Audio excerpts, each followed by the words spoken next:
My name is Sweetie. I'm 10 years old. I live in the Philippines.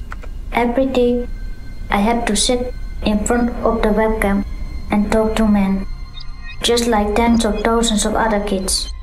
The men ask me to take off my clothes. They play with themselves. They want me to play with myself. As soon as I go online, they come to me. But what they don't know, I'm not real. I'm a computer model, made piece by piece to track down these men who do this. Webcam child sex tourism is a new phenomenon that's spreading like an epidemic. Men from rich countries pay children in poor countries to perform sexual acts in front of webcams. We estimate that tens of thousands of kids, some of them only 6 years old, are abused behind cams in the Philippines alone. But instead of hundreds of thousands of convictions, we could only find 6 men who have ever been charged. Our solution? Proactive policing. To stop predators, we need to patrol the websites where they commit these crimes and catch them in the act. We went undercover posing as a 10-year-old Filipino girl on public chat rooms.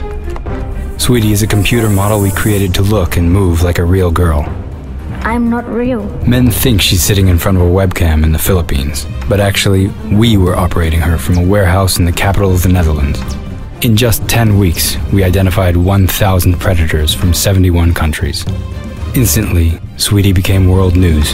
Webcam sex tourism. Investigators tracked down their addresses and photos and handed them over to Interpol. She is the weapon against online sex tourism. 46 Australians have been handed to international police. I'm of course very happy for Telesoms that they have made this case. 1 billion people have seen the Sweetie campaign.